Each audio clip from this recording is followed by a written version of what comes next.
Welcome to the stream, everyone. Hello and welcome. How are you doing today, Asa? I'm great. I finished the story in the nick of time. Everyone, this was a long one. So It if was a you are long one. here in the comments, how long did it take you? I mean, it took me a solid 45 to finish this story, I think.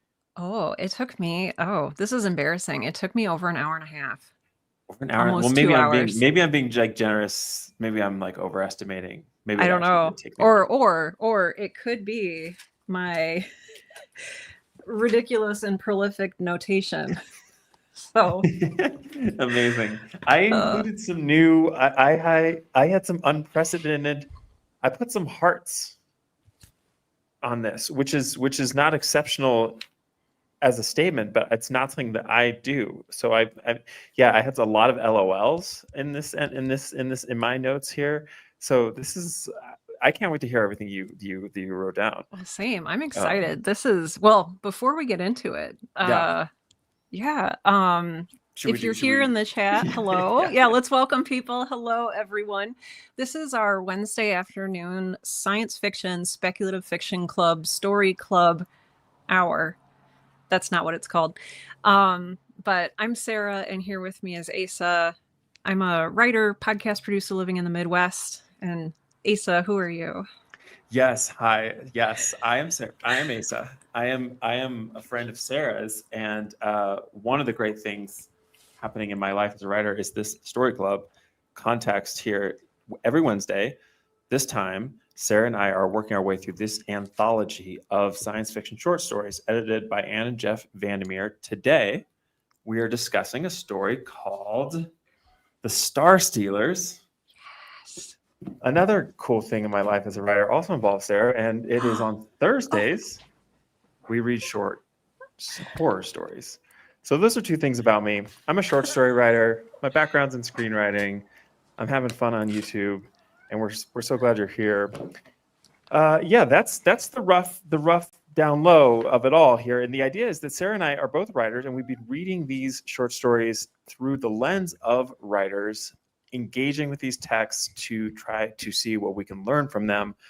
From a craft perspective, we're bringing ourselves to these stories as readers and people. And during these conversations, we're always kind of letting all that out as well as anyone would in any good book club. But we're also kind of trying to lift up the hood on these short stories, see how they work, talk about plotting, pacing, characterization, theme, all that good stuff. And so that's what you can expect in today's conversation. And we definitely have no shortage of that. Sarah, no. I am really excited. I have a couple like very specific passages that I want to talk to you about, Oh, and just kind of like some real technical writing stuff that I want to dive into with. I But love I it. mean, just I don't know. As a reader, Sarah, what was your experience reading this? What was your hour and a half like? We can start there. It was really surprising, honestly. We've been reading a lot of these like older, more classic sci-fi pieces. I had to look back at one we read that was written 2 years before the Star Stealers. We read a few weeks ago Claire Winger Harris's The Fate of the Poseidonia, written in 1927. Our story today, written in 1929. The Poseidonia felt like it was written in the 20s, like the language, how people behaved. The Star Stealers could have been written in the 60s, the 70s, the 80s. It could be written today. And there's nothing culturally, in my opinion, at least, and again, this is all my opinion, there's nothing culturally that like reeks of the era in which it was written. Mm-hmm. I Mm-hmm. shouldn't use the word reeks because that sounds really negative, but like it doesn't feel, if I didn't know what era this story was written in, I would say, oh, it was, I would take a wild guess and say it was written in 1994. Hmm. I hear that. I think I would like to pursue that as a place of critique later, Oh, go on. maybe Yes, yes. actually. But I feel you 100%, and I think that is a great comparison to the other story we just read. This does feel timeless in some Mhm. level, in that it is just about the future, and its vision of the future does seem relatively freed of like a specific historical context. Yeah, big time. Yeah. Well, and I know in Winger's story, The Fate of the Poseidonia, there were small things, like little technical things, like she had a volplane, which was never really explained, but it felt a little out of place. And in this, we're talking about etheric bombs. We're talking about just I wrote down a lot of these like technological things, like they seemed plausible with my very limited, knowledge of astrophysics. They seemed plausible. Um, oh, I'm really excited to talk about this today. Yeah, good. Yeah, me too. Me too. This was a real breath of fresh air. I think in the anthology for me, this really. Oh, here's the heart sentence. I'm just going to jump straight to this heart sentence, and I'm going to tell you why I hearted it. Because we've had some seriously dense, intense works that we've been reading, some idea forward, less story forward. And this is the sentence that when I read this sentence, I underlined it and I said, it was just like a breath of fresh air. Out, out, out, rocketing, racing on, out past the boundaries of the great galaxy itself into the lightless void, out into the unplumbed depths of infinite space to save our threatened sun. And it was just like, okay, this is a story. Yeah. And it's like 30 pages long, but this is a story. We've got this like swashbuckling, true space opera sci-fi type thing.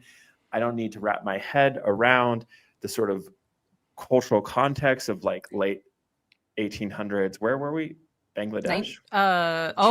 For Sultana's Dream. It's like, this is like, just that true genre fiction in the sense that it was like free to have an action adventure story. Yes. And the unabashedness of that, this is, as Vandermeer points out, from the golden era of science fiction. It did feel great to be, I felt sort of taken by the hand and said, hey, we're going on a little ride. Yeah.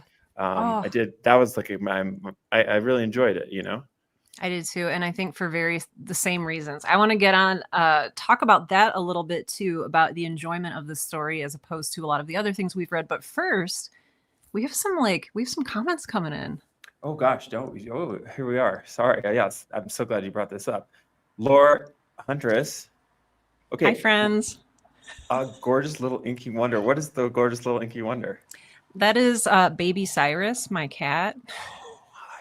My little dumpster baby, who I that sounds like a cruel thing to say, but he's a rescue, and he was found in a dumpster at a gas station in Minnesota. So, oh my God! So like a true rescue, yeah.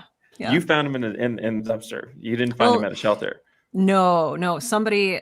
All of our animals come to us just by people. This is not what we're here to talk about, but I'm just going to say it anyway. By people who just know that, like, I have such a heart for animals. Yeah. And so people get in touch. They're like, hey, we found a kitten who's been hit by a car. That's our other one, Mo, who only has 3 legs. But yeah. Okay. Send me your wounded animals. Laura Huntress says definite Arthur C. Clarke vibes on this story. Yes. 51 Tesla is in the mix, formerly Narrative Vault. Welcome back, 51 Tesla Narrative Vault. Hi, Narrative Vault, everyone. Looks like there's some writing is happening. I saw that you're actually writing short stories now. Oh, some of this conversation, by the way, if you're just on the feed, there's a Discord that some folks on these story clubs that Sarah and I are participate in, and there's a lot of really fun, cool writing that's happening over there. Yes, thank you. Have been busy. I have written a Christmas horror story for submission. Yes. So among the writing efforts, congratulations, 51 Tesla, is the Christmas horror project, which is when's that deadline, 51 Tesla? Laura Hunter says, so excited for you. If you feel comfortable, please share some on the Discord. Sarah has popped in some Discord links. Yes. I will try to do the same.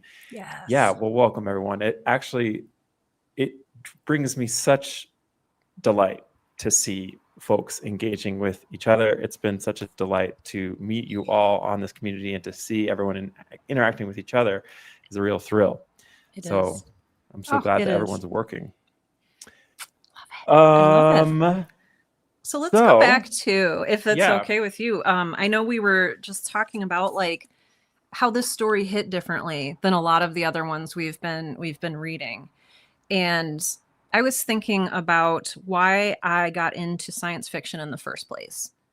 And because there's a lot of, as with any genre, this is true of horror, romance, everything. There's a lot that's classified in this one very small genre. And we've read a lot of different types of science fiction. But it seems like we both really enjoyed this story.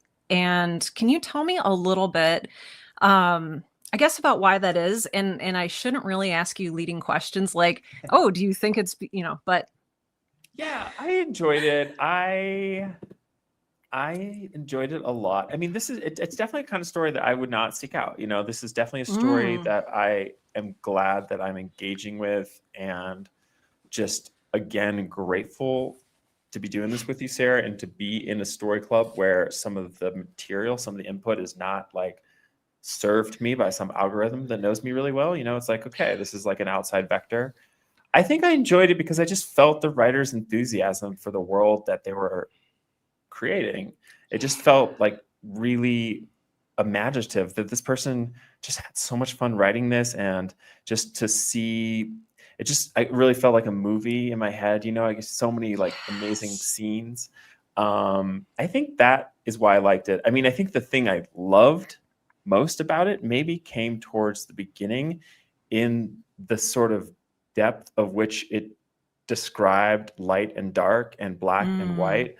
Like, it was so rich, the different types of darkness that was trying to be described. And so if you didn't read the story, what happens is that there is this deep, like this dark star that's approaching the solar system, that's approaching the galaxy, and it's so huge, and it is threatening to pull the sun, our sun, and all its planets into its orbit, into vast darkness.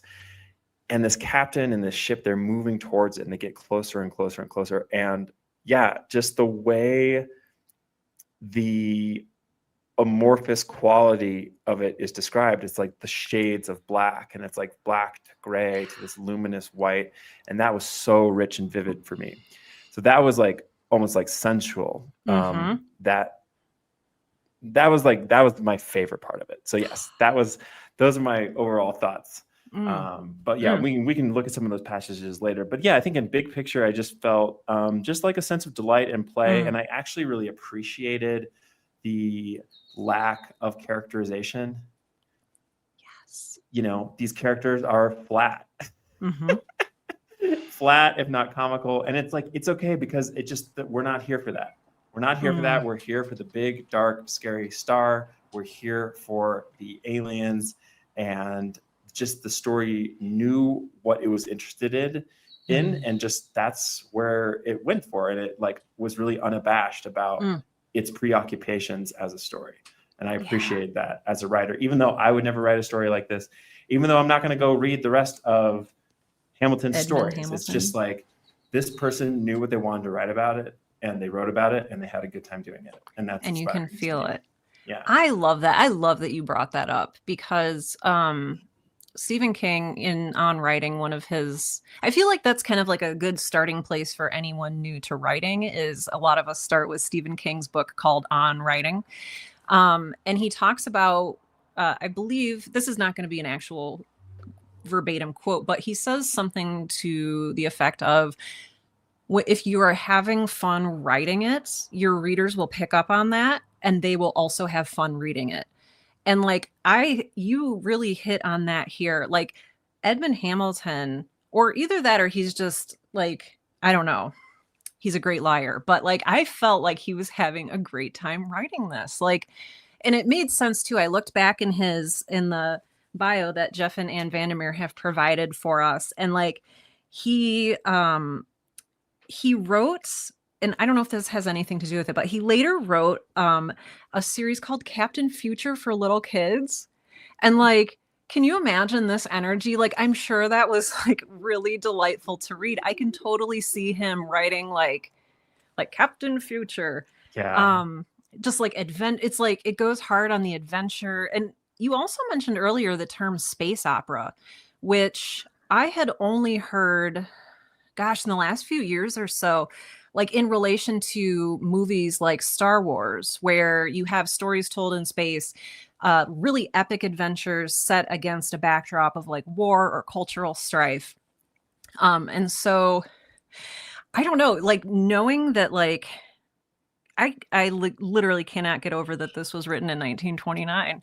I credited films like when I first saw the 1977 episode 4 of Star Wars: A New Hope, I was like, wow, it's so innovative. I saw so many beats in here. Like, that's Yeah. no moon, it's a space station. Like, that's not a planet. Right, It's, right, like, or that's not a right. star. It's been infused with technology and it's like this gravity device. And it's like 1929. I don't know. Yeah. But yeah, the author, the vivid language, the joy. It seemed too. Sorry, I'm like gushing. I guess I'm just really excited about this. That's what we're here for. Sorry. Oh, but it's like some things like he ends like some of these paragraphs, and the story is told in a series of like parts. So part 1, part 2, part 3. He just has these great little cliffhangers, and he's like, but whoa, I knew little what was coming toward me. And oh, then there was a shout of warning from one of my friends, something hard descended on my head with a crushing force, and then all went black before me. Like, you can just feel he like relishes this. Interjection here. Yeah. Do you think that this was published? I mean, probably not, but it felt, now that you said that, I'm like wondering if it was published serially. Oh, I don't know. I don't know enough because it is about super long, and they do all end with little cliffhangers. That's a really good question. I feel like I kind of want to. After we're on, what is this, episode 18 of Speculative Fiction Story Club or something like that? I really just want to meet and talk to Jeff and Anne Vandermeer about some of these stories and ask them some of these questions. We'll find the press agent. Reach out. Good. We'll make some friends. Yeah, yes. I'm sure they'll make time for it after their like graduation speech at Stanford and stuff. Yeah. No big. Yeah. Oh my gosh. I would love that. If you hear this, Jeff, we're serious. Talking to you. Yeah. Both of you. Call us. Okay. Okay. What else? Where is there any? I have a few things I want to talk about, I guess, but is there any place that you want to dive into? I mean, not necessarily. I feel like this was such a smoothly consistent, like it was consistently tense. It had great beats, and I don't know if we've talked about beats yet here in Story Club. We can talk about that a little bit, but I would love to hear from you first, just if there's somewhere you want to start. And you've talked about like the author's voice coming through even over the narrator's voice, like the excitement of the author, the relish. Like he really relishes these descriptions and the vivid visuals, the descriptions of technology and how they work. There's a lot of joy here. Sorry, I'm like literally rephrasing what you said earlier. No. Well, we're figuring it out. I think, I just trying to think about what, one thing that I noticed. I mean, it's a long story. Mm-hmm. Yeah, I wrote down here, writer is excited by gravity. I mean, and who's not? Is the note I have here. Just trying, I don't even know exactly where to like how to engage this. I mean, the characters, I mean, let's start with the start with the characters, because in some ways they're the most simplest to talk about in some ways. Yeah.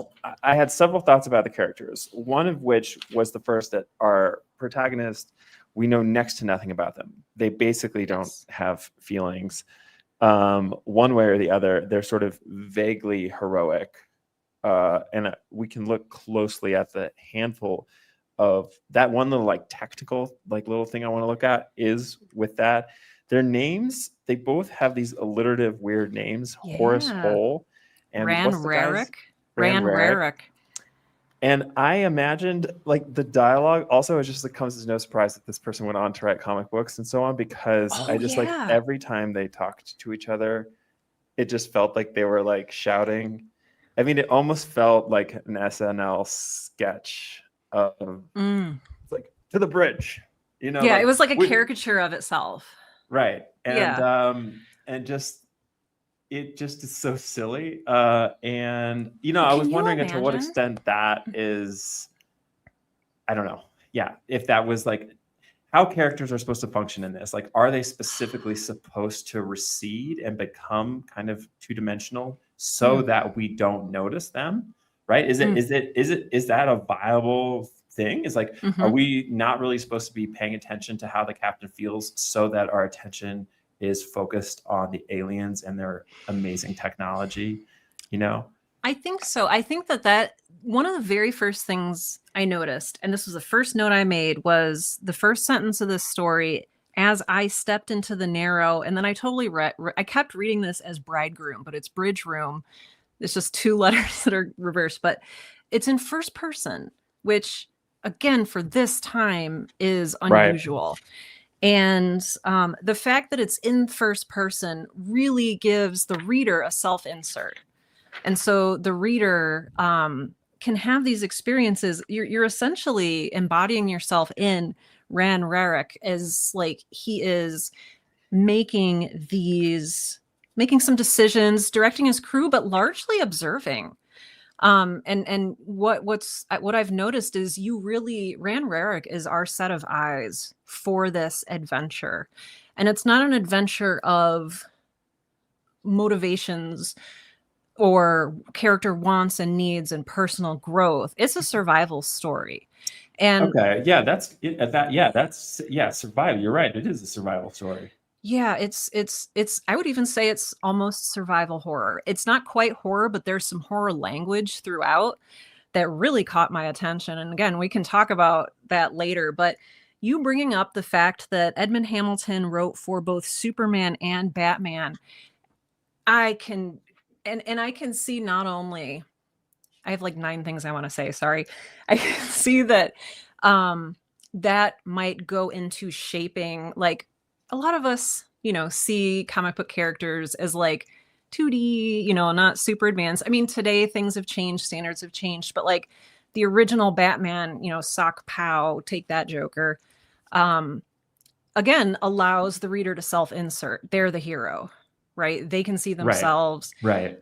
If you've read Scott McCloud's Understanding Comics, like even how faces are drawn in comic books allows the reader to more fully self-insert into the experience because they're Oh, not super cool. detailed. And so I think that's such an interesting way for the author, I almost said narrator, for the author to participate with their audience and to really draw them in.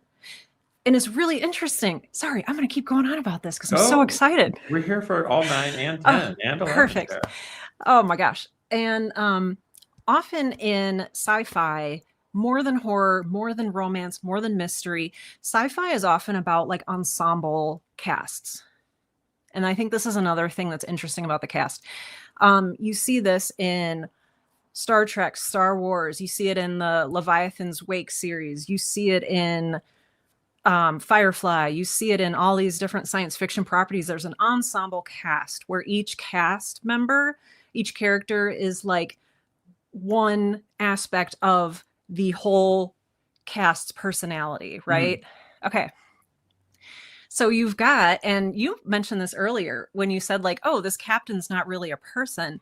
The captain is like, and I couldn't help but think of Star Trek. This is a Starfleet captain. It's somebody who is just very plain for the self-insert. It's someone who is competent. We see immediately that he's competent. He talks like, I just immediately said, nope, divert us 6 degrees or whatever, and the ship diverts and everything's great. Immediate competence. We trust this character. We feel good to identify with him. And then we have Hull. What was his name? I wrote it down. Oh, yeah. It's everywhere. Horace But Hull. I cannot remember his name. I remember Nal Jack and then Dal Nara. So these are our 4 characters. Names all sound very foreign or are unfamiliar to us, which that's a standard sci-fi thing. And one of these, very obliquely, it's referenced like, the door behind me clicked open to admit young Dal Nara, the ship's second officer, who grinned at me openly as she saluted. Literally the only thing that tells us that this is a female character. She's not wearing high heels. She's not complaining about shopping. whatever. Right, It's right, for 1929, right. 28. This is like, oh, I know, poor Nell Jack, says Laura in the comments. Poor no, yeah. Poor Nell R.I.P. Jack. But R.I.P. yeah, so we've got 4 characters in a party, and it's still not about them really. Right. Yeah, We're given, I yeah, love this breakdown, Sarah. This is so yeah. useful. Yeah, Well, it's like we want the team. We get this blank protagonist. Just a side anecdote about this that I'm only gonna, it's slightly off track, but this brought me to tears, so I have to share it. There's this amazing interview of one of whoever the astronaut is that famous first photograph of an astronaut like floating out into a space. NPR did this interview of this guy a long time ago, and they replayed it recently. And he knew when he was out there that they were going to take a picture of him, and he deliberately like put his visor down over his face, and he said he's like, I wanted people to be able to feel like they could do it. If you wanna get goosebumps and have a bit of a cry, go find that interview. But so it made me think of that, and yeah, so it's so true because it's like you've really, this is a template. What you're describing here, we have like a captain, we have an ensemble, and they go together to face an adventure. yeah. Kashiki, welcome. Good to see you, Kashi. Hey guys, for the first time ever, I've actually read the story you're talking about. Yay! Hey, guess what? There's this much book left, so You have a lot of chances. plenty of stories more to read. Yeah, so that's really illuminating, Sarah, because right, this is kind of a template. This is like a model. This is a way of bringing readers or viewers, in the case of movies, into speculative spaces. Yeah. Well, and it was really effective. I keep cutting you off. I'm so sorry. No, it's fine. Go. You're Go. so gracious. You My got gosh. this. I'll fight back was sometime. If I okay. really Good. need Okay. to. Good. Push back. I get really excited and I become a steamroller. It's, and now of course I like forgot exactly what I was going to say. Yep. Nope. I forgot exactly what I was. Oh, that's say. okay. We were talking about how useful it is to have kind of like ensemble cast and a protagonist that you can map your own experience onto going to space. Yes, because thank you for that reminder. It goes back to my original question of like, why do we read science fiction in the first place? Like, I read a mystery because my brain wants to like untangle something, or I read a romance because I want to be like swept off my feet and like, have a fun romantic experience. I read horror because I like the way that it like twists up in my brain. It creates knots instead of untangling them, like a mystery. And like with sci-fi, I'm here for like a new experience. And this story wasn't about the characters so much, because a lot of us are here in sci-fi for character development. Sci-fi has changed a lot over the like centuries, decades, maybe centuries soon. But this story was so deeply experiential in several of the ways that we've talked about, that like for me, the cast melted away. They were just tokens. Right. Like they were there just perfunctorily. And I was there like in the space prison. I was like watching the 40 ships get annihilated with the bombs. Yeah. Like I felt like I was there. So yeah, thoughts over. So spectacular. I mean, yeah, just the scale of so many of the scenes when they're descending the pyramid on the chain. I mean, it just felt like a Mission Impossible movie in the Star Wars universe. Is kind of how this felt, Yeah. Well, and it felt too, and we can stop me if you want to talk about other things, but like it felt like a well-paced sci-fi television show. Like it felt like this could so easily be a new and exciting episode of like Star Trek. Like totally. And you know what? They even have a federation. I want to point this out. I thought that like Star Trek was so cool for having the United Federation of Planets. But Star Stealers 1929 by a mile came out with the Federation of Stars. Yeah. Like Yeah. And it's that same experience where it's just, the images I'm supplying when I'm reading about the fleet of the Federation fleet. Exactly. When the fleet comes in at the end and it's like all these warships with all their weapons and stuff. And I'm just, I had this like kind of meta experience where images that my mind is supplying to me, like how many of these did I get from, say, a Star Wars, or these movies. And then it's like, yeah, so, and that's where I come back to that description of color and light, and darkness, and just that this was written in a mostly like pre-image era.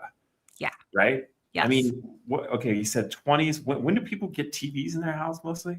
I mean, they don't become commonplace until I think at least the early, maybe mid to late 50s, maybe Right? early 60s. Yeah. They would be more like, I mean, that's such a good point, Asa. Can you imagine reading this without a library of knowledge in your head of like Star Trek, Star Wars, all of this other sci-fi stuff? Like, what does this look like to somebody who doesn't have like preconceived notions, somebody else's ideas of what these ships look like? Because I just immediately imagined, I know that I was thinking about Star Trek, but I was thinking about a lot of the cruisers in Star Wars. Like, I could imagine it perfectly. That bridge, yep, I could see it. Right. Because somebody else already imagined it for me. But like reading this for the first time. Totally. What? Yeah, I mean, and again, for me, like specifically with like around like colors and I'll go back to that because I'm curious to hear. Just like you think about like the incredible like color palettes that we see in movies today, and the way that just like, just think about like the vibrancy and the depth of the color palettes that films have compared to a I don't know, you're just like going around your life and like that rose is red. I mean, it's just a time of society where there wasn't color in the same way, yet there's such a premium put on describing the color and the light. And it was so exquisite. And it's just like, you could feel there's something very, again, I kind of keep coming back to this word like sensual here. Like, it's not surprising that he was working so hard to convey that darkness and that light without the kind of the idiom of images and colors that we have today, so that he's drawing on some other kind of like alchemy. And I don't know what's there, but it was very cool. Incredible to me. Well, and even there's this one piece of technology that he's talking about, and I'm going to try to find it. It was a Terra chart or a telechart. And like you read the description of this, it's on page 81 for those of you following along at home. I won't read this whole thing, but like when he explains how the telechart works, I just immediately thought, oh yeah, the data screens in Star Trek, what's the Philip K. Dick story that got turned into a Tom Cruise movie? Minority Report. That's it. The illuminated screens. Yeah. Like, I don't know. I was absolutely, my guests were flabbered. Like I was just, I can't imagine. Well, and even technology today, like, the Apple Corporation took a lot of inspiration from Star Trek, like the data pads specifically for like the iPad. Like, really? Yeah. Like, but Edmond Hamilton was talking about them in 1929.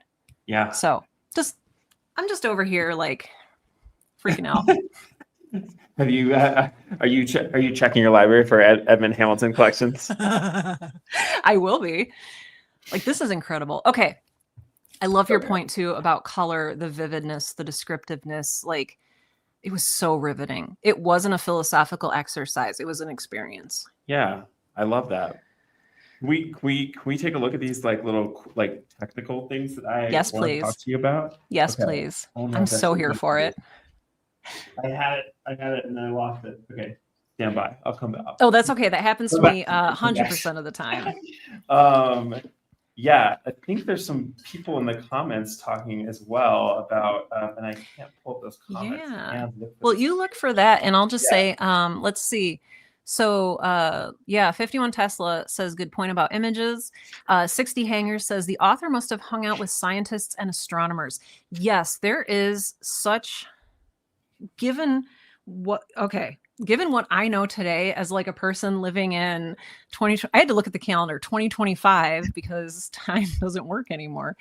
I did not question any of this. And I read and watch a lot of sci-fi. Like, I write sci-fi. Like, and I did not question these etheric bombs and the telechart. Like, this person must have been plugged in. Yeah. I think so too. I think so too. I mean, this is 60 Hangers. Thank you for this comment. The Yeah. author must have hung out with scientists and astronomers.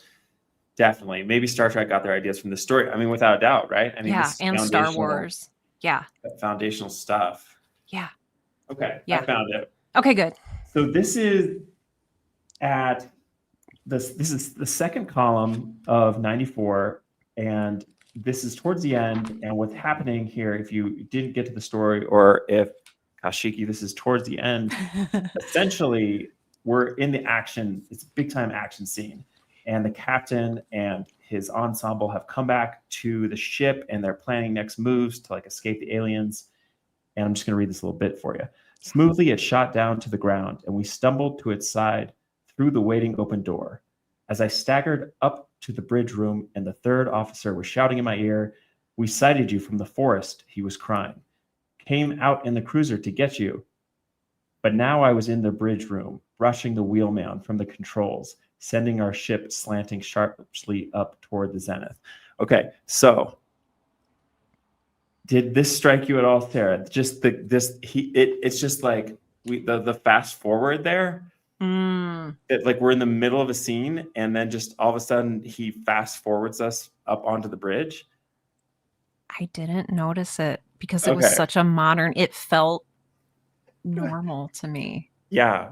Well, notice it now. Wow, you're right. Okay, tell me more about this. Well, okay, I think this is really exceptional because this is the only moment that it does this in the story, and I feel that this is actually I just feel like this is like super modern.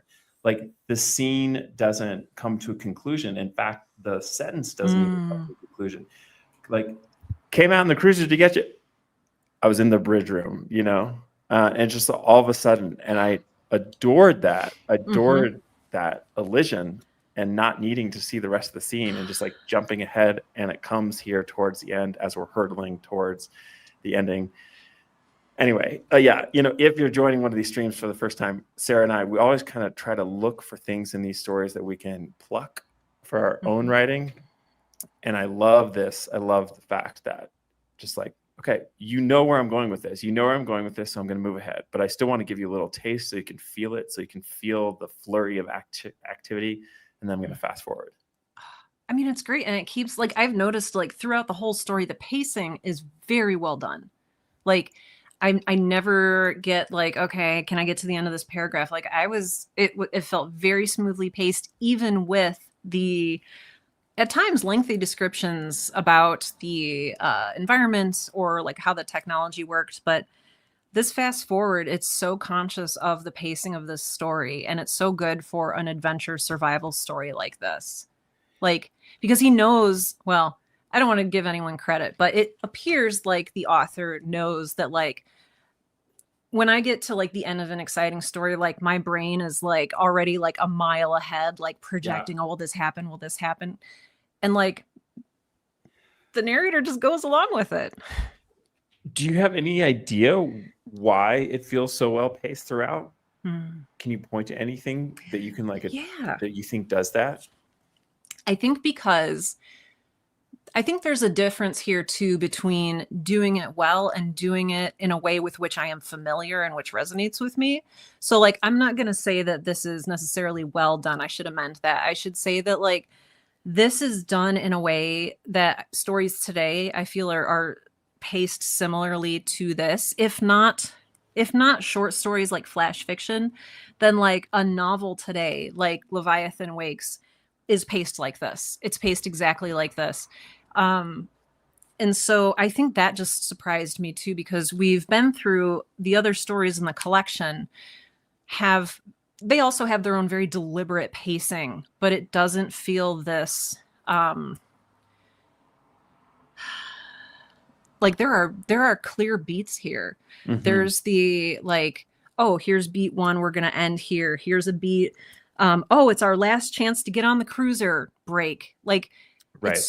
It's just, I don't have words for how I feel. I think I know what you're talking about. Yeah, it has like a lot of the DNA of like of contemporary like TV writing in that Yeah, you know like yeah, each scene like very directly drives propulsively into the next scene. You know, there's like a real right. linearity to the storytelling. Uh, yeah, I feel you. It does feel like, yeah, this is like the beta version of that like pace storytelling template. Yeah. Yeah. Thank you for like putting it that way. What I was looking for wasn't like 3 act structure or anything. It was just and maybe I just don't know how to talk about pacing in an academic or intelligent way, but I think that's a good Well, way of putting it. I mean, another like way in, actually, and this relates to what you were saying about kind of the flat Mm. protagonist, is that, almost, and this is perfect seg, because this brings me to this other like little like technical thing I want to talk to you about, Yay. is that almost everything in this story, all the sentences are always like moving the story forward. Yeah. It's very rare that the story sort of stops. And there is one exception to this, or there's more than one, but there's one Ooh. that I want to point to, because it was, to me, one of the only moments when the story really slowed and contracted a Mm. little bit. And it was also one of the few moments of characterization that we got around this protagonist. So I'm just gonna read you this. This is Yeah. the part for everyone that so we've got this captain. He's got to go to this dark star and save the world, and he's just been presented with this challenge, this mission, by a man named Horace Hole. So he's just been told, you got to go to the star and save the world. Horace Hole ceased, intently scanning my face. A moment I sat silent, then rose and stepped to the great open window at the room's far side. Outside stretched the greenery of gardens, and beyond them the white roofs of buildings, gleaming beneath the faint sunlight. Instinctively, my eyes went up to the source of light, the tiny sun, small and faint and far, here, but still the sun. A long moment I gazed up toward it, then turned back to Horace Hall. I accept, sir. So I wanted to talk to you. I Mm. wanted to like see if we can like deep dive for a hot second on this Yeah. on this paragraph, because it's like, I don't know, it just stuck out to me, and I just want to know why it worked. Does it work for you? Does the Mhm. interruption of the story work for you? And what are we learning about this Yeah. man during that paragraph? And is what we're learning about that man critical? I don't know. Help me understand this paragraph. I love it. I was immediately able to see where you're reading from because I also put a bunch of stars around this particular paragraph. It stood out to me because it is, if you go back to, I don't put a lot of credence in this, but if you go back to, is it Joseph Anderson Smith? 3 act Campbell. structure. Campbell. Thank Oh, you, Joseph well, no. Campbell. Well, the Jones Campbell is the mask with 1,000 faces or Oh, whatever. okay. Okay. Whoever Uh, did the hero's journey 3 act oh yeah, that's Joseph. structure. Joseph Campbell did the Is it hero's okay? journey. Yes, Joseph Um, Campbell hero's journey. this is the hero's acceptance of the call. And Right. like, but the hero, we get to like exist with the hero. Like, we don't necessarily, he didn't say like, oh, and as I stared out at the gardens, I thought about all the tiny children in the solar system who I must protect. Like, we just get, I think that's why this was so powerful to me, because it could have done so many other things. I'm remembering in the very first story we read, um, was it The Star by H.G. Wells? We get flashes of like, oh, and the women were crying in the streets with their, dead children. And it's like, he could have flashed to something like that, but he stays on. They are on at this point, they are on a terraformed version of Neptune. And so I actually really liked that too. The thought that like home wasn't Earth, home was the sun, the solar system that like, I thought that was really cool too. But Right. Yeah. Good I point. think though that what we're seeing is like instinctively my eyes moved and like I felt that. Like I feel like I'm embodying the character. And I don't know if that's why this was so powerful to me, or if it's because we already know like what we would choose. Like this is us too accepting like this character's like not thinking of all the kittens or all the children on the planet that need to be saved, but I looked out, it was beautiful, I saw the sun. And it's like, you just know in your heart because you're thinking what that character might be thinking. But maybe Yeah. I'm reading too far into it. That was No. my experience, though. Okay, that was super interesting and got me thinking. Okay. While you were talking, one thing I realized when you said that we just be with the character, that's actually such a significant consequence per this pacing conversation, because the pace is so forward rolling, propulsive. Just to stop at all intrinsically like makes this moment really important and intimate. And it almost doesn't matter at all what's actually happening and like the banality of it. He's talking about the yard, the garden, outside stretch, the greenery of the garden, and beyond the white roofs. Yeah, it's almost like those details are not the crazy shields or the pyramids. It's just home, and the unsentimentality of those details. Yeah, it's just like the beat succeeds just by existing almost. Yeah. That's I'm really glad I wasn't going to point this out because there's so many other like wacky things I want to talk about too with this story, many of which we've already talked about, but it reminds me of like, there's a reflective moment like this in episode 4 of the original Star Wars movies where like Luke is going outside on his aunt and uncle's moisture farm. And he's like, he looks out and there's like the 2 moons, and it's just a beat. There's like a lone trumpet playing for the soundtrack. And it's just, it struck me as a little similar to that, where we don't know what he's thinking. He's just looking out at 2 moons, or 2 suns, 2 setting suns, 3 suns. It's been a long time. I do think there is like, this is like a well done little like thematic motif that happens with the sun. And like at the very beginning of the story, sun is established as like the placeholder for home, which I loved. Yeah. And that comes around at the end. And then, so here it is again, functioning in that symbolic capacity. He's looking up and he sees the sun small and faint and far.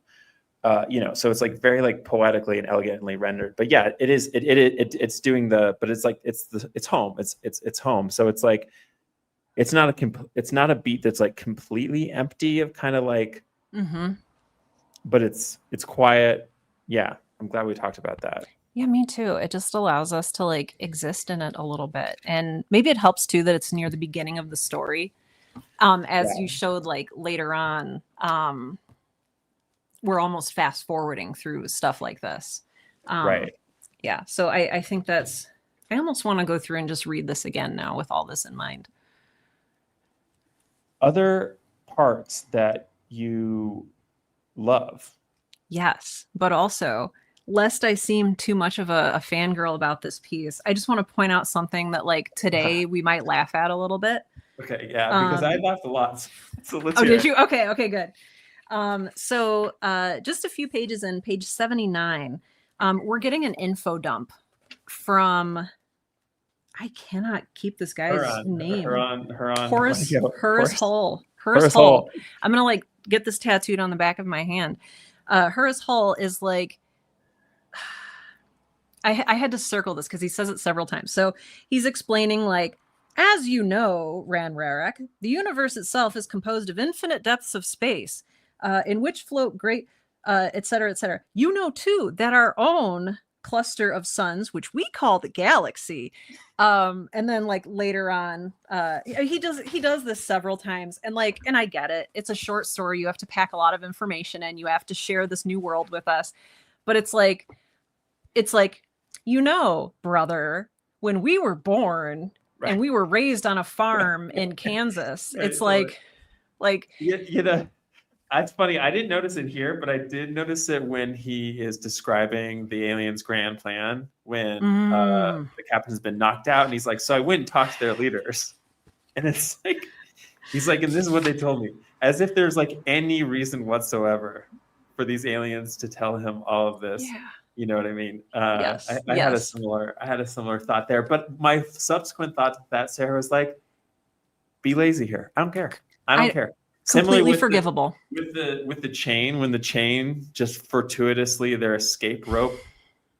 Yeah, there's a part of the story where like they're trapped in a jail cell and they have to get out, and they're 500 feet in the air in a pyramid, and it's like the last hour, and suddenly a chain comes through, So a super strong chain. How convenient.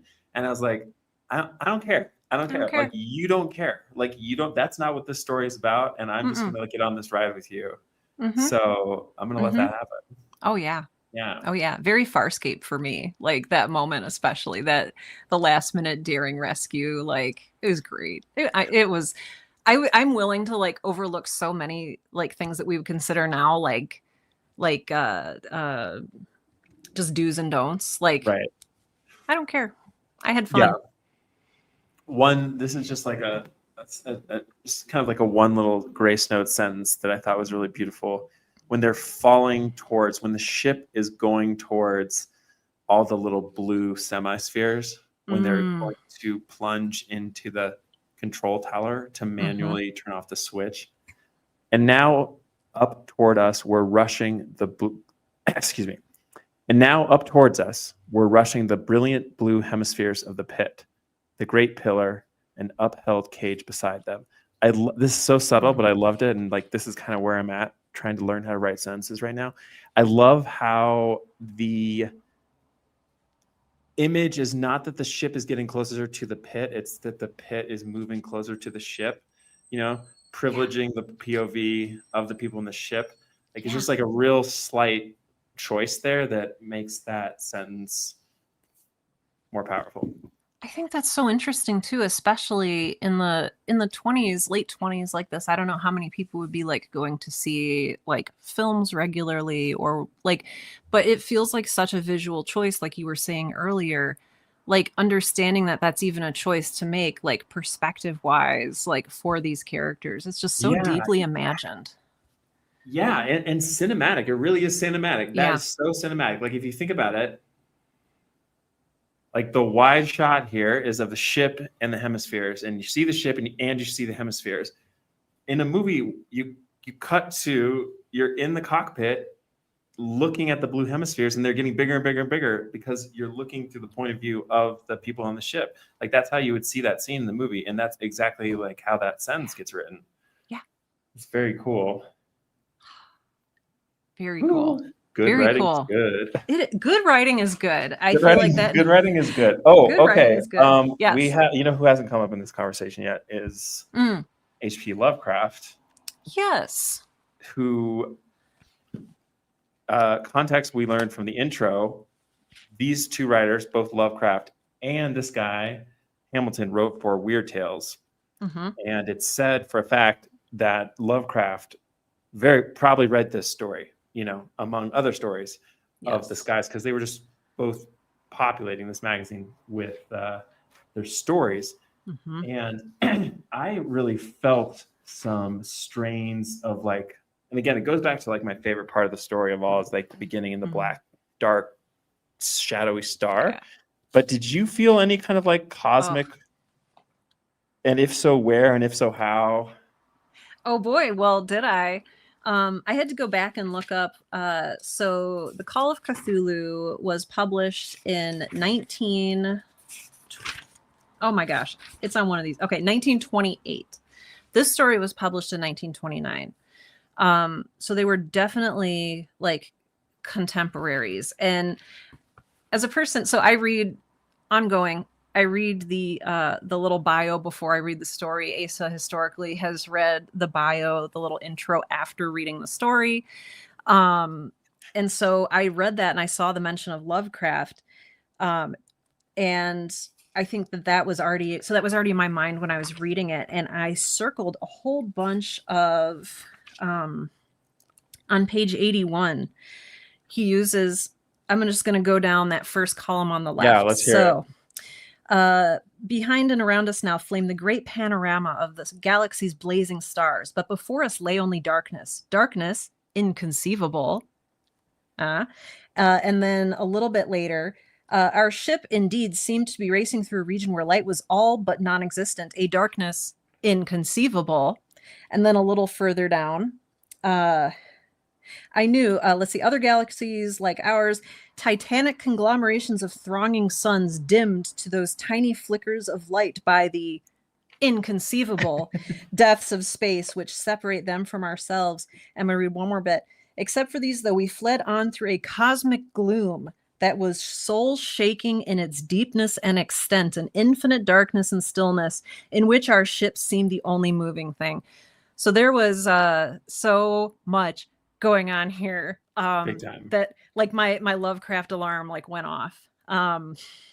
So Yeah, and I think Laura Huntress brought up yes. the black tentacles. I think definitely that's Oh, definitely. the monsters seem in lineage at Oh, least yeah. with Yes. Well, and yeah. they initially it says they communicate telepathically, like we learned that they do in the Call of Cthulhu, because they initially like try to show I want to say like Hulk Hogan, but that's not his name. Horace Hull. They try to like make a movie for him at first so they can like communicate with him because he wasn't getting the telepathy. Anyway, yes, I think definitely the black tentacles like pinned it for me. But like this was for me the first noticing was this mixture of horror, cosmic existential horror language about stillness and darkness and being alone in a vast vacuum. And using the word inconceivable I three think that's the big times thing, right? on Yeah, one page. the notion of like being beyond description, you know. Yeah. By the way, Yes. everyone, Sarah is back from surgery. Emma Oh, Lane yes. Entertainment, thank you for this kind note. Hey, Sarah, you're not on the Aw. floor today. Hope you're doing well. These streams are so enjoyable to listen to while I work on things. You're both great. Thank you. Yes, Sarah, Thank you. we are glad that you are sitting today. I'm in a chair. If you've been watching since the beginning of this video podcast, Asa and I have been making, I used to be over there on the floor because I couldn't sit in chairs because I had 2 herniated discs, which so far so good. I had surgery 2 weeks ago and I'm feeling 1,000,000% better. So thank you. That's great. Love it. I love it. We're all happy for you, Sarah. That's big. Thank you. What else? Yeah, so that was like a little bit of cosmic, like this is undescribable, but I'm gonna describe it. Mm-hmm. I loved that. That was very cool. Mm-hmm. Well, and even like the buildings and the structures, like definite vibes of Lovecraft, like this dark planet that's like radiating its own creepy lights and like the tentacle beasts and everything being like, I know that Lovecraft's also had a thing with like geometry. We talked a little bit in our conversation about the Call of Cthulhu about the geometry of the cities there. And this seems to even carry a little hint of that with the strange geometry that they see in the city that they like first go to. The impossible geometry. Good point. So yeah, a lot of really good echoes, but not so much that I would confuse one writer for the other. Oh yeah. Like this is like this writer's voice, Edmond Hamilton's voice is so strong in this. And then H.P. Lovecraft's voice is so unmistakable in his writing that like you can see that these coexist pleasantly, but they're doing their own thing. At least again, my opinion. If to the extent that so far we've kind of described this as like an action story, an adventure story. To what extent, which doesn't preclude some kind of bigger meaning or like thematic import, not that we even need one necessarily, but did you perceive something else going on here in terms of what Hamilton was like trying to say with the story? Was he trying to say anything? Did he say anything inadvertently about his time or point of view? Mm-hmm. That's such an interesting question because science fiction does tend to be, despite what a lot of people say, it does tend to be political because we're talking about where we will be in the future in the context of where we are now. And that change between those two, between point A and point B, that change is just social change in politics, right? And so it really did. I think that, at least for me, I experienced this story purely as an adventure first and foremost. It did not feel allegorical like a lot of the other things that we've read have felt. It didn't feel like I was trying to be taught a lesson. So at least nothing really on the surface came out. I did notice how people talked to each other, and I noticed how I noticed a definite like utopian sense where they're not at war. Like they say in the very, very beginning, they're like, yeah, we've known of other, you know, worlds with other races and species like for ages now. It's very non-specific date. It doesn't say, oh, this is 2026. Whoa. It's just ages ago we Right. made peace with other nations. We formed this federation of planets. Excuse me, the Federation of Stars. And you know, we think of Gene Roddenberry's original Star Trek TV show as being so ahead of its time socially, politically, right? It featured the first interracial kiss. It I mean, despite, you know, not having like a ton of empowered female characters, it still had a woman of color in the main cast. And so this reminded me a lot of that, where it's showing us this future where people are getting along and it is not even questioned that Dal Nara is female, where people are given the benefit of the doubt.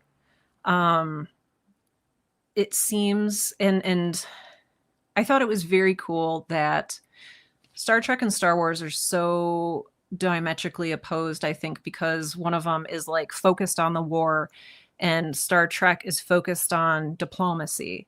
So like Star Trek is, or Star Wars is more focused on the pew pew lasers, and Star Trek is more focused on the, like Picard is just a diplomat, like, and he loves to talk through situations instead of shoot the lasers. And I definitely got vibes of that here. So I think if I'm projecting onto this, I don't know if this is what Edmond Hamilton was thinking necessarily, but I mean, maybe he saw a future where, I don't know, we would get over our petty differences and like get along and like form this idyllic Federation of Stars. Like, because he could have, you know, just as easily made the Martians hostile, you know, like in other stories we've read.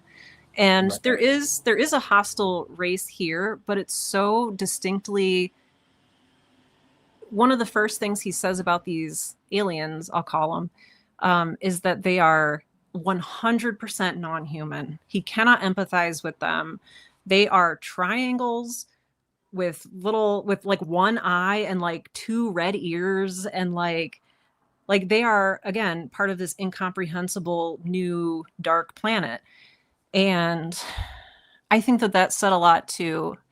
Now, okay. Similarly, to deflate my own point, H.P. Lovecraft also made the bad guys these unknowable cosmic beings, and he was horribly racist. So, you know, maybe that throws the whole thing out I the was definitely window. going to say this, but Lore Hunters beat me to the punch.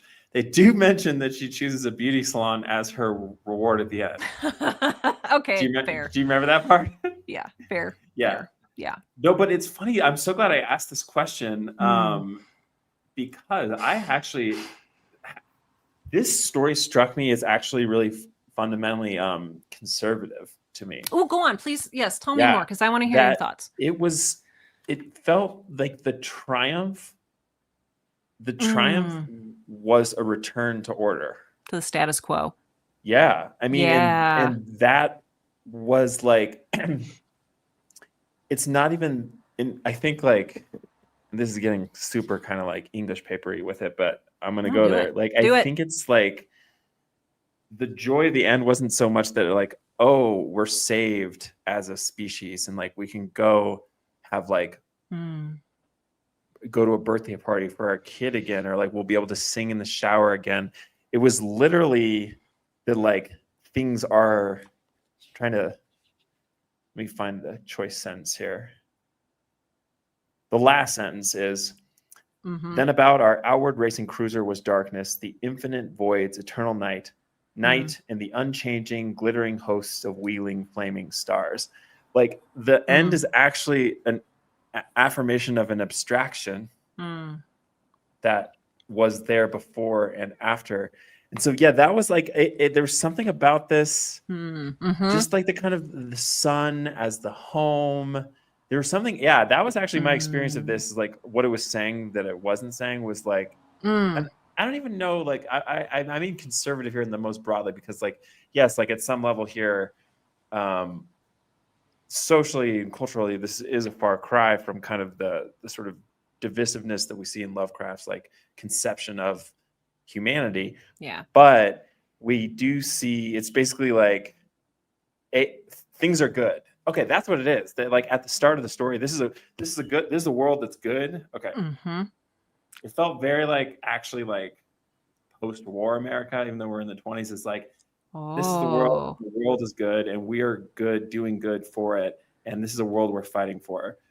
And aliens are going to come, and they're going to try to like warp our sun into their little force field. But like we're going to fight for it because the world is good, and we're going to win.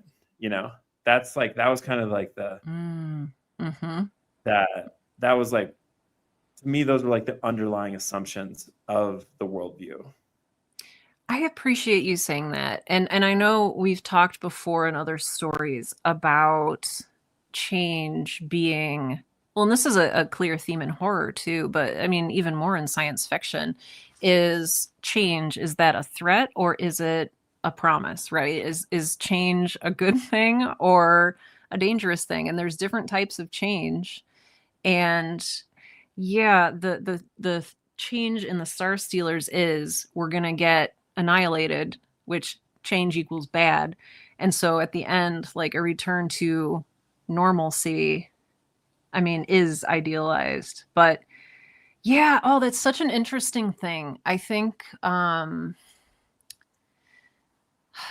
trying to think of what this story would have been like if it would have made a revelation of the wheel. Like, are you familiar with that concept? Like a story. So imagine like there's a wheel, right? And you roll the wheel and it stops at the same place where it began, but the bicycle has moved. I see. Oh, I like that. So yeah. So you start here, you end up here, but you're here instead of here, right? And I think about. And so you're saying for this story, essentially the bike didn't really move.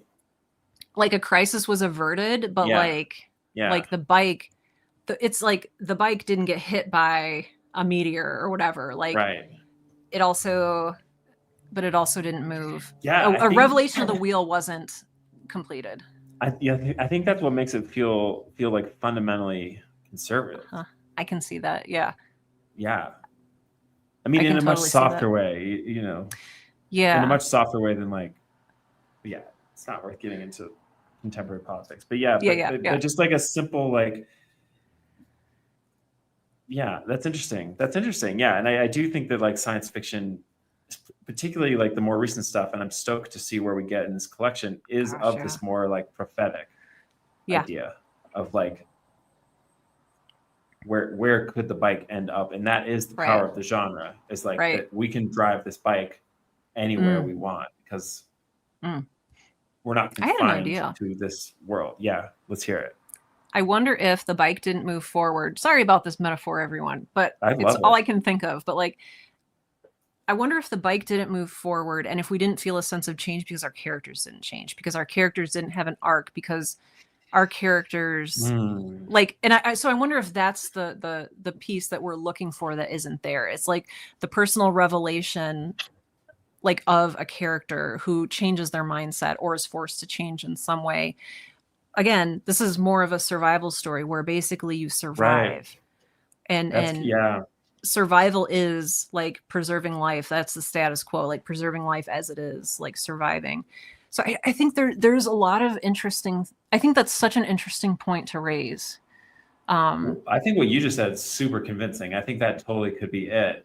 And which is, did you see the recent 28 franchise movie, 28 Years Later? Did you see it? I love the first one. I have not seen any of the other ones because I love the first one so much. That's I'm reasonable. that person. Okay, but no, please. I love the first one. I really like the second one. I did not love this third one. I think that part of the reason why I didn't like it is because it really did emphasize this like character arc thing, when it's like a good zombie movie fundamentally is just a survival situation. And it's like, I don't need to see you find yourself. Right. I just need to see you survive. Yeah. You know? And And so it's like, it is this question of like, what do we need from our stories for this story? And when you articulate this as a survival story, that expectation definitely diminishes for me. Yeah. Oh, that's so interesting though. And like, well, the very first question that I think I asked in today's conversation was like, why do we read science fiction? Right. And like, Right. and again, there's not just one answer because there's so many different kinds of science fiction. We read a number of stories for a number of different reasons. Sometimes we don't even know what we're getting into and what we'll get out of it.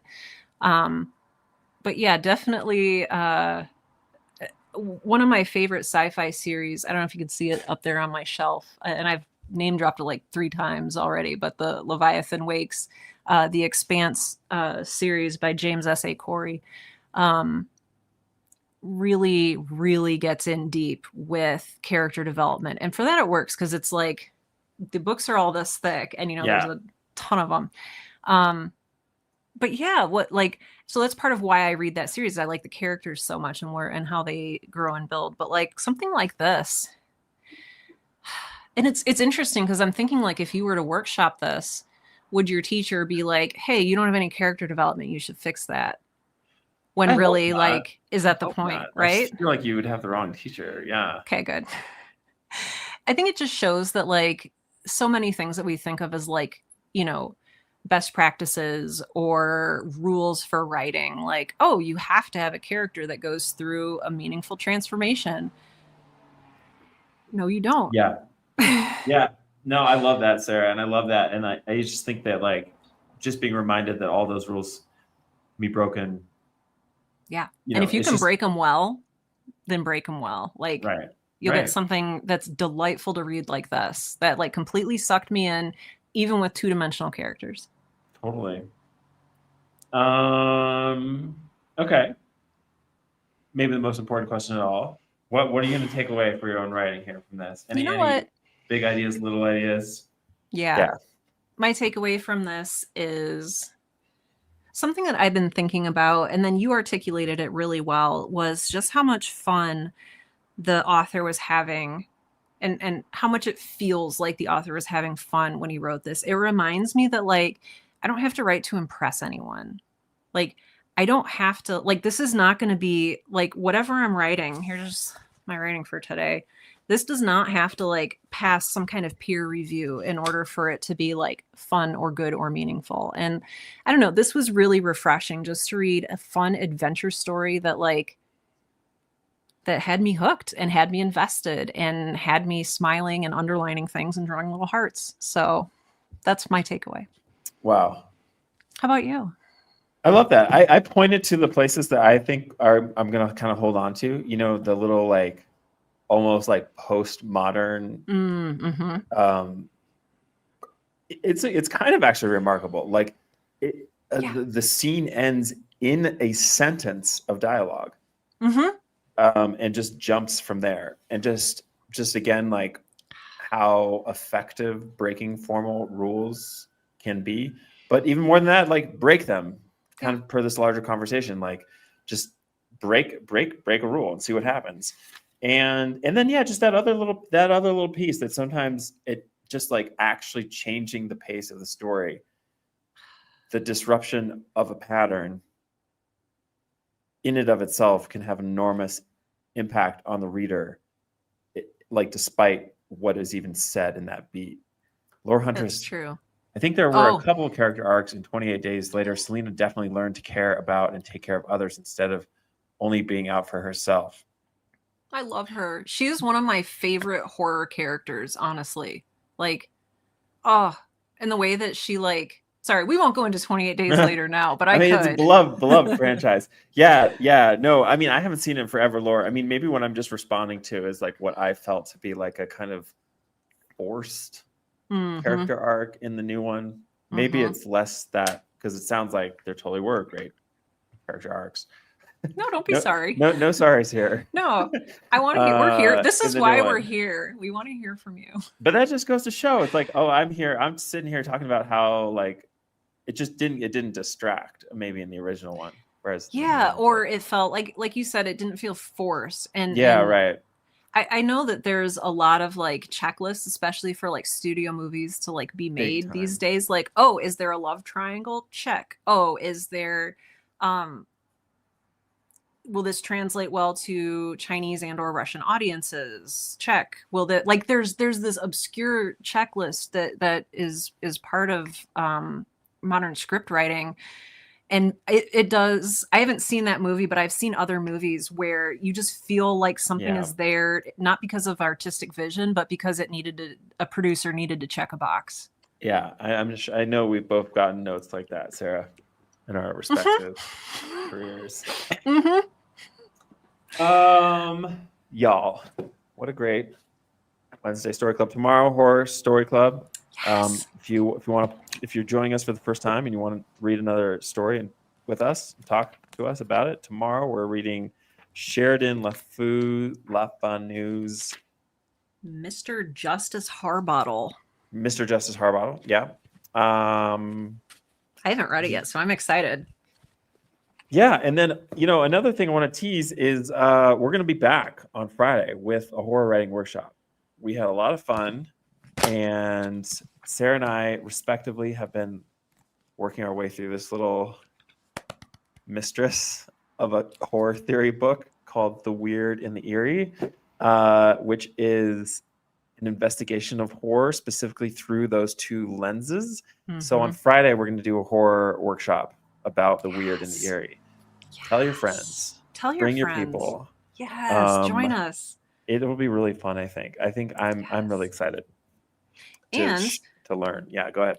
I believe, just to like streamline things, everything is now at 4 p.m. Eastern, 3 p.m. Central, 1 p.m. Pacific. Is that right? Correct? So yes. Wednesday, Thursday, and Friday. There's no more jumping around, at least for now, until our schedules change. There's no more jumping around. We are here Wednesday, Thursday, Friday, 3 p.m. Central. So yes. Oh, and Asa just put and then Discord. I just put this in the comments, and then to really tap in and be part of it all, like join this Discord. These conversations are continuing. Most everyone here in the comments has been contributing, writing. And writing tips and inspiring stuff. So it's a good community, and it's growing. So come through. There was a wonderful video yesterday or the day before about David Lynch's approach to living and writing, and if we need to suffer as artists. And it just like set off a whole new wave of creativity for me that I really appreciate. Yeah, that was very cool. That was Laura Huntress, thanks again. That was a good share. That was a great share. So. Anything else, Sarah? Well, I'm just excited to come back tomorrow to talk about horror, but thank you for doing this. Like, thank you, Asa, for for just sitting and talking about weird short stories with me for an hour and a half. Like, this is what a delight. So I'm just happy. It's absolutely mutual. I'm grateful for the structure, for the framework, for the companionship with you and everyone else who's with us. So thank you. Jeez, yeah. And thank you, everyone, for being here. Again, we will see you Wednesdays, Thursdays, and Fridays right here, wherever you are. Yeah. Until then, take care of yourselves. Do some good writing, and we'll see you soon. Okay. All right, everybody. Bye for now.